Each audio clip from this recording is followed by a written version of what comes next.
Indie Beacon Radio with hostess Rox Burkey. Welcome to Indie Beacon Radio, where creative souls can find help in marketing their creations. You can send questions for each show on Twitter using the hashtag IndieBeacon.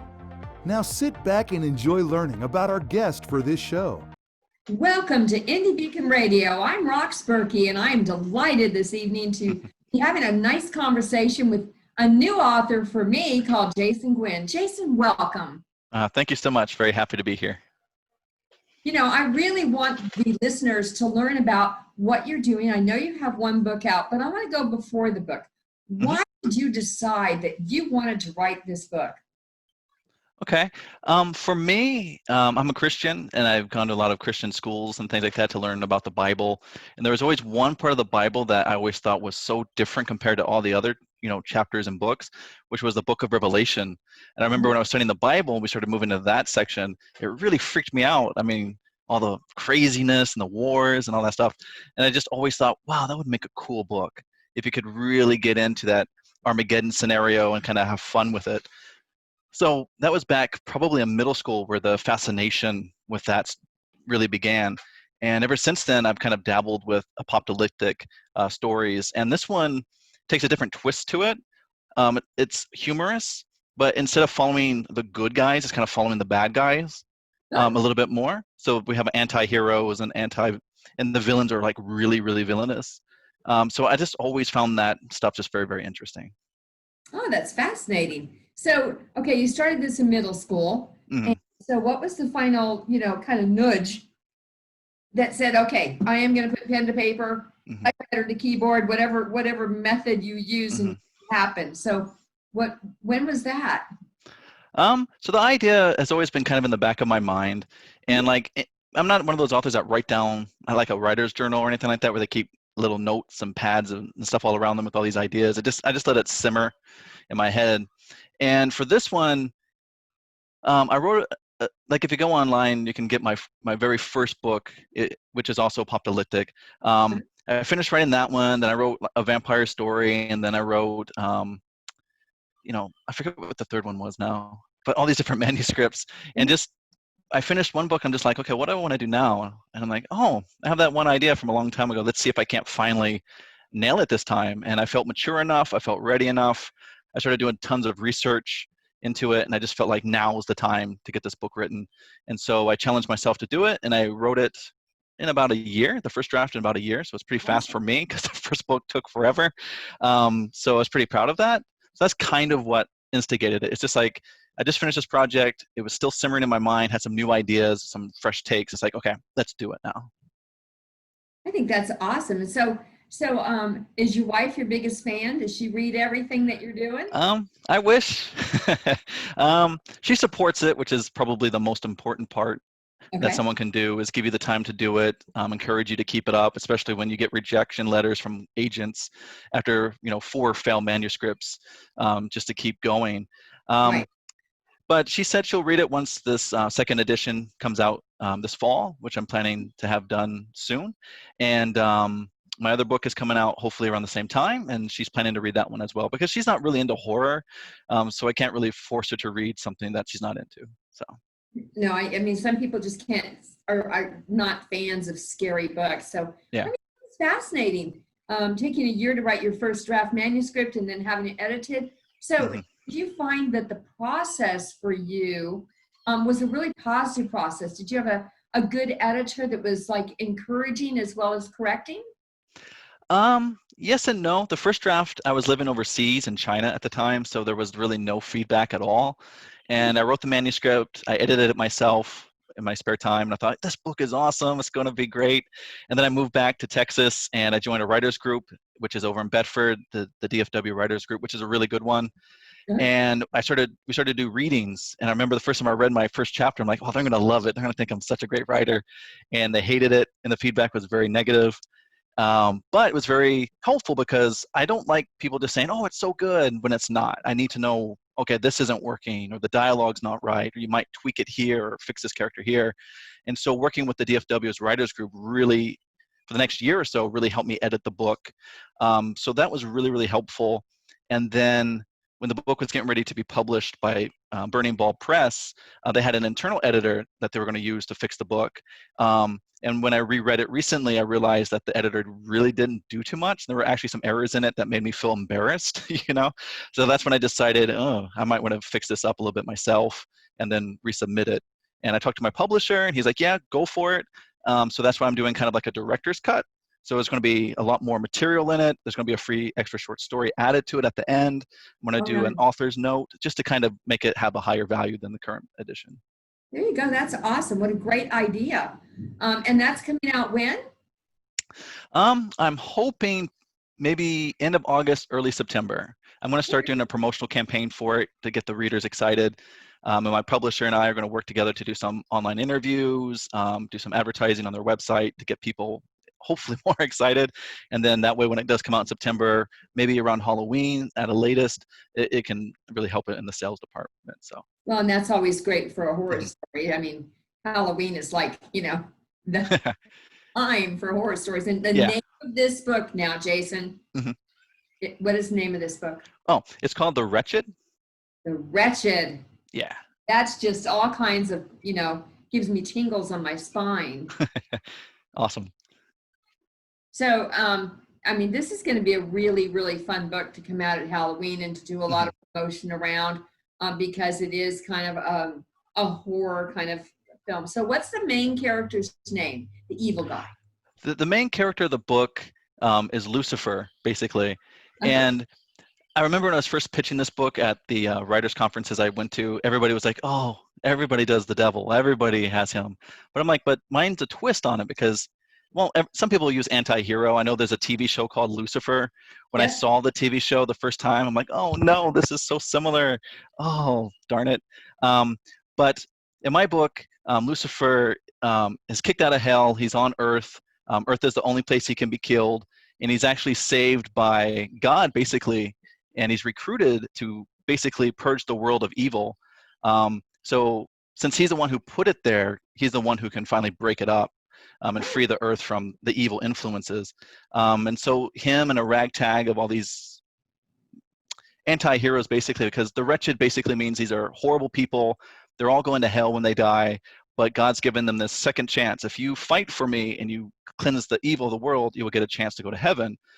So they go on these crazy adventures. Kind of think of the movie Suicide Squad, only the characters are a lot more darker, but also a lot more diverse, because I want them to have, they have their bad qualities, but as you get to know them, you get to understand where they come from, why they're this way, and you get to see them struggle with their own personal demons as they fight actual demons in front of them. And also, of course, with lots of humor and, you know, crazy gags and things like that. What an interesting perspective, because you're saying there is redeeming qualities in the worst characters that there are. That's fascinating, Jason. So you create these characters and these anti-heroes, are they coming from your own personal experiences? Are they, I mean, are you patterning them after people that you know? Not really. I mean, I think as a writer, you always put a little bit of yourself in them. I mean, there are some characteristics of some characters I take from people, but generally speaking, like, for example, one of the other characters in the story is Lilith. And I'm using the Judeo-Christian mythology, where she was the first wife of Adam. And so she's an immortal. She has a horrible temper. She hates Lucifer. She's always making fun of them or fun of him. They don't cooperate well at all. But she's very stout. She's very strict in her religion. She's very straightforward. You know what you're getting with her. So that dynamic is fun. And then their weapons expert, who creates all their gear to fight the bad guys, is Adam. So to put him back with Lilith makes for some really fun dynamics, because he's a stoner. Because since he ate the apple, he has all of God's knowledge, right? And and it drives him crazy. So he does drugs and he drinks to kind of subdue that godlike knowledge as much as possible, to numb himself. And it's really fun to see him dealing with Lilith and then dealing with Lucifer. Then there's angels coming involved. So I try to make the characters have a lot of, make them as realistic as possible, where, you know, kind of like Thanos in Avengers Endgame. He's not just a bad guy. You can understand his motivation. And you actually feel a little sorry for him a little bit. So I try to make these characters, even though they are wretched, I try to make them redeemable at the same time. Oh my gosh, Jason, it's so exciting. And we're at a perfect pause. We need to take a break. and get a message from our sponsors, and we'll be right back. Please come back. Okay, awesome. I'm Rox Burkey. And I'm Charles Brakefield. We're award-winning co-authors, Brakefield and Burkey, of the Enigma book series. There are 10 books in the series, with book number 11 planned for release in January 2020. Each story has a central technology focus ranging from identity theft to cryptocurrency and now AI wars. These adult techno thrillers pit cyber good guys against cyber thugs across the darknet. In our world, technology is today's weapon of choice. You can enjoy ebook format, paper, or Audible. We want your feedback.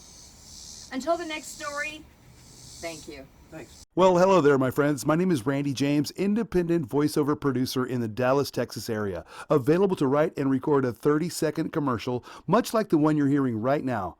It's a great way to help increase awareness and exposure to your book title. It's easy to do. Simply call me and we'll brainstorm on a few ideas, and in a few hours, I'll whip something up and send you a digital file ready to use. Remember, call or text me, Randy James, at 214-762-1942. Welcome to IndieLector.store, an online bookstore where the discriminating reader can find award-winning books. IndieLector.store is not a big corporation, so we can give up to 80% of the sales directly to the author. Help us support them by buying a great book at IndieLector.store. Hello, I am the author and poet Denise Bryson. I am the author of The Things That Cross My Mind, Love's Reality, both in book and audio form. I am also noted as one of the best poets of 2011. I have 2 new projects coming up. One is the Blinky series, where Blinky tells us all about our coins and our bills for our children. I also have a book coming out called Say Ye. It's quotes from Denise Bryson, just inspirational and that will help you along the way. Welcome back to Indie Beacon Radio. Don't forget to like us, follow us, or subscribe to one of our many channels. Now, here is your host for today's show. Go for it. Hey, welcome back to Indie Beacon. I'm Rox Burkey, and I'm really excited to continue my conversation with Jason Guinn, author of the book soon to be released called The Wretched. I mean, this is a really, really exciting horror story. Probably is too mild because there's so much action that you're describing in here. Is this something that you are working toward a screenplay on too? I personally would love to see it that way. My publisher, Burning Ball Press, the head of it, named Gary Vincent, he's also a director out in Hollywood. He said it would make a good movie, but I think funding-wise it would be difficult because there are a lot of locations. For example, one part of the book takes place actually in hell, so that would be more of a fantastical setting. There's a lot of action sequences. I think it would make a great movie. I think every writer would say that about their book, but I would love to see that at some point. That'd be awesome. All right, so it's going to come out in October, right in the wonderful hallowed times. Are you going to have some book signings, or is that because of COVID? Is that kind of like not so much? Yeah, COVID kind of threw a big wrench in things. I'm actually friends with the owner of Half Price Books, and I had talked to her, and she actually recommended me to do a Half Price book tour. She's going to book me in a bunch of different locations throughout Texas, at least. So that's been kind of canceled. And then I was going to do some writers conferences. I'd already been booked in, I think it was the Austin Writers Con, to have a panel and an interview there. That got canceled. So COVID really destroyed it for me this year. So I might do some online stuff. And of course, if any fan wants an autographed book, they can reach out to me and I will sign it and send it to them directly. So hopefully, if things get better by the winter, hopefully I can actually go on that book tour. So we'll see. That's very cool. I know, interviews like with Indie Beacon, you're very, very open to be able to do that kind of virtual. The head of Indie Beacon is very, very much proactive with virtual book festivals and things like that. So, okay, Awesome. So what else are you doing or plan to do to help promote your book? Are you doing any kind of like podcasts on it? Um, I've thought about doing a podcast. I know I have an interview with another podcast. I believe it's called Dark Fantasy. I'll have to double check that. I believe we're doing it maybe in 2 months or so. So that's coming up. Um, I might do some live feeds on the Burning Bulbs website, getting closer to the publication date. And of course, sometimes on Facebook Live, I'll do some things. I've done some write-in sessions where I try to get people to come in to watch write, and I talk about the writing process. And when I do that, I get 1 or 2 viewers, and they never talk. So it's just like, all right, maybe it's just not exciting to watch a person typing on a computer screen. So right now it's limited, but I'm trying to reach out, get as much podcasts and stuff as I can. So we'll see. Oh, that's awesome. So you mentioned earlier that you're also redoing the cover on one of your books. Mm-hmm. What is that book? What's the name of that book that you're going to redo the cover on? That's actually The Wretched. Basically, I want to add a tagline at the top. Okay. And then I want, because the book is a little controversial. When it was first released, Barnes & Noble refused to have it in their store. So me and my publisher really had to fight to get it even on the website. But now, once I make a few minor corrections, it shouldn't be a problem moving forward. Okay. And when I try to do some promotion in certain locations, like live, like I went to a library signing one time and I try to promote it at work. They're like, your cover's too controversial, you can't do it. So I think once I make some minor corrections on it or some tweaks, it will be easier to actually promote it. And you mentioned one of the value adds in this particular story is that you have a short story at the end. So without giving the whole short story away, can you give us a little tease about it? Yeah, this was a short story. You can buy it now online, actually, but I'm just going to add it on into the book. But basically, it's about this family that goes camping. It starts off with the main character and his dad on a boat talking about going to college, and then crazy horror ensues. There's a lot of crazy stuff that happens. It's about 40 pages. It's really fun, but it's also connected to the novel, The Wretched. So it's kind of like it will give the reader a glimpse of what's to come. Oh, nice. Yeah. Nice. Almost like a backstory or a prequel. Kind of like not a prequel. What's it called? Epilogue. Yep. Yeah. So what process, I mean, you're a busy man. What process do you use now to keep up with your writing? Are you working on new ideas all the time online, or how are you approaching it? I know you don't do journaling, but. Yeah. Usually I get ideas, and sometimes I will take a break from my main manuscript to work on those. Or if my manuscript's not flowing, instead of getting frustrated and just getting off the computer, I'll work on a different project. Like right now, I'm doing the Wretched, I call it the Boomstick edition, the revision. I'm finishing up my YA novel, Threshold, which will also come out this year. And then I have a few other ideas kind of in my brain, and I play with those when the other stuff's just not flowing, just so to keep writing. That's a good idea. And it's good advice too for other authors or authors that want to be authors. So what about Threshold? Tell us a little bit about Threshold. Well, Threshold is kind of interesting because, first of all, it's sci-fi, so it's completely different than my horror novel. The idea came to me basically last year. I was spending a lot of time with my daughter. She's 7, and we were reading a lot of Disney princess books. And I always just thought they were very interesting. And then I wanted to kind of combine the Disney princess feel to a sci-fi world, and so I combined the two together. And one of the biggest inspirations for Threshold is Disney's Tangled. So there's a lot of fairy tale motifs and references, and then there's a lot of 80s sci-fi, which I'm a huge fan of because I'm old. I grew up watching, Battlestar Galactica and Star Wars and Transformers, and I wanted to make a universe that kind of combines all that together.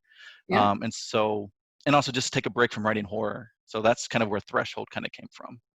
But you did classify it as a young adult, right? Yes. Yes. Like it is more of a young adult, late teens, maybe. I mean, late high school, or does it need to be? I would say late middle school, early high school. They could read it because the main character, her name is Ella Kazana Drum, or Princess Elle, and she's 16 in the story. So I'm guessing around that age is okay. Yeah. Nice. Yeah. So your daughter, does she like get read to because you absolutely love writing and reading? She loves reading. She's not really big on writing yet. and she's dying to finally read the book. She keeps asking me, "Is it done yet? Is it done yet?" And it's been over a year. I think she gave up, But every once in a while, I will read parts to her, and she really likes it. And I let her name some of the planets and some of the characters, so it's pretty fun. In fact, the main character's name, Elikazana, is the name of a squirrel in our neighborhood. And I just thought it would be really funny and cute to put that name as the central character.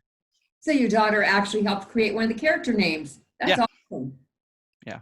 Awesome. I'm sure she's very proud of you for doing that, and I'm glad you read to her. Mm-hmm. So what other activities do you have planned? What other little projects are you going to write after you finish releasing Wretched and Threshold? Well, I'm already doing the outline for the sequel to The Wretched, which is going to be called Heathens, and that will take up part of the year. And then Threshold sequel as well. I already got an outline for that. And then I don't want to say I'm going to work on this project too, because I'm the type of writer that I'll start a project and I'll write 25,000 words on the manuscript, and then the story just dies on me, and I just kind of put it away. I have like 3 stories. One just needs to be edited, and I just haven't had the time.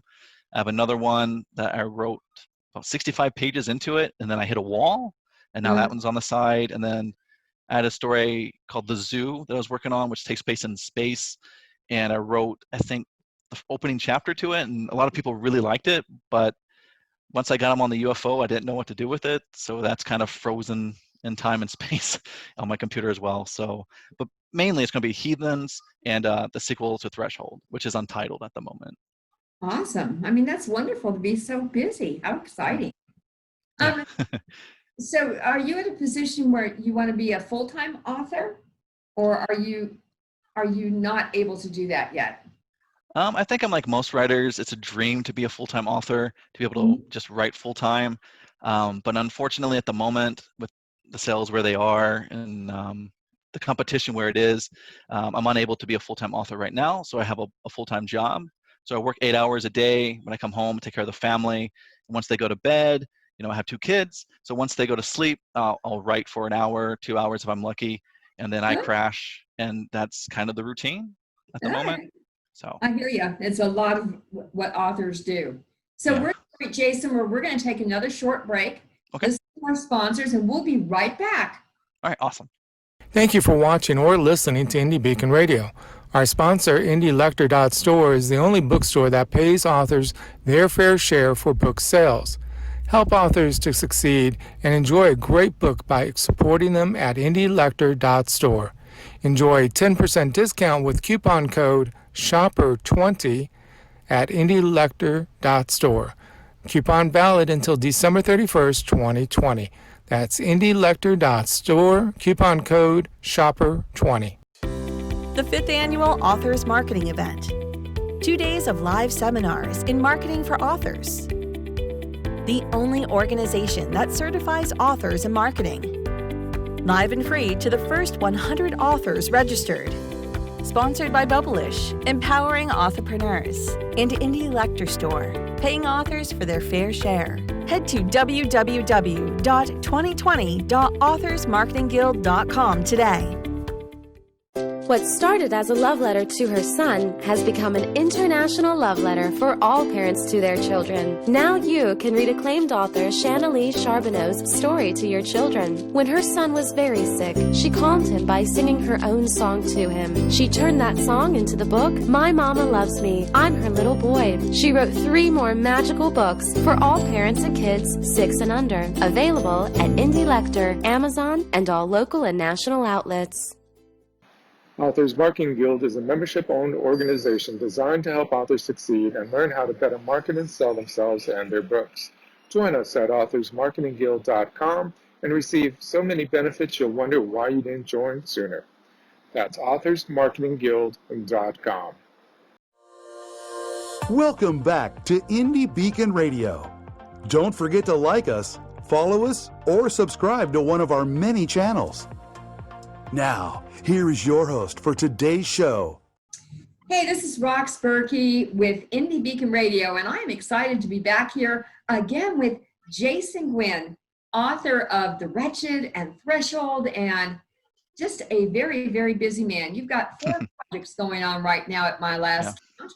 Um, and that's just the ones that are getting ready to be published. Yeah.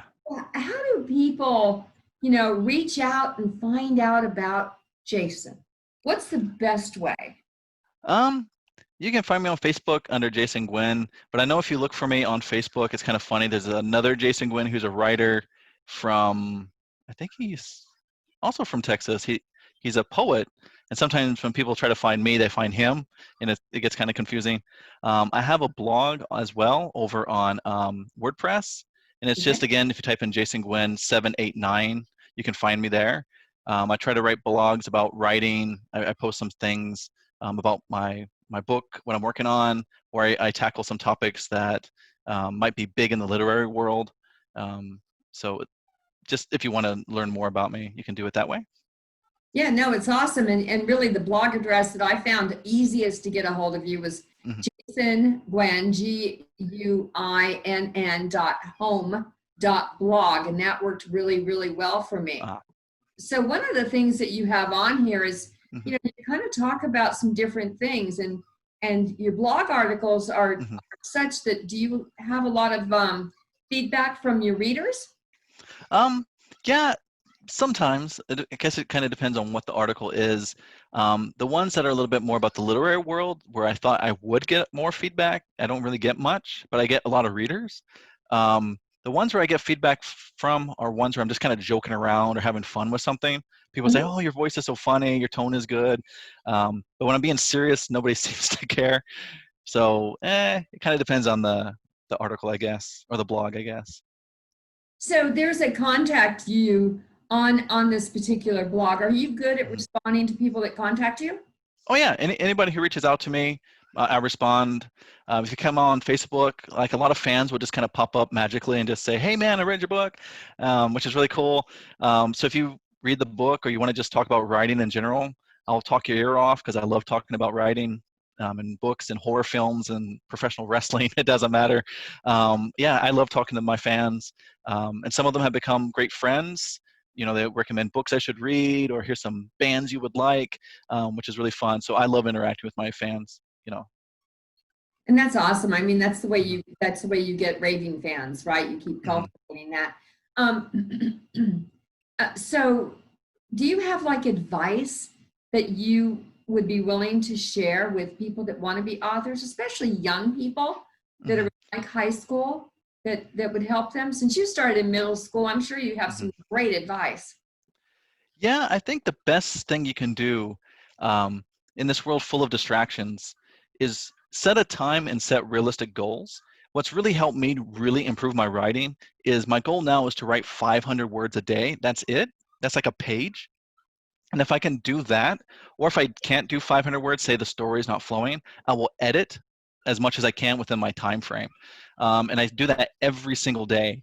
And I noticed once I got into that routine, my manuscripts are coming faster, my projects are finishing quicker, my writing's improving. So I would highly recommend that, because when I was in high school, I was a big gamer, and that takes so much of your time. And who cares you beat a game after 100 hours? That's 100 hours you can actually invest into writing your project. In 100 hours, you'll be done. So I would recommend anybody to set small, realistic goals. Don't say, oh, I'm going to write 2,000 words today. 500 is so easy to get. And if you get it and you have time left, write a little bit more, But I just keep everything very small and micro as I write. And it's actually helped me write my project so much faster. And write every day is the most important one. Consistency is what I'm hearing from you. I think that's great. Okay, so people can reach out to you on Facebook. Be careful that you don't get the wrong Jason Guinn. Go to your blog. And then where are your books available, Jason? You can get it at Barnes & Noble. You can get it on Burning Bulb Press. You can get it at Amazon.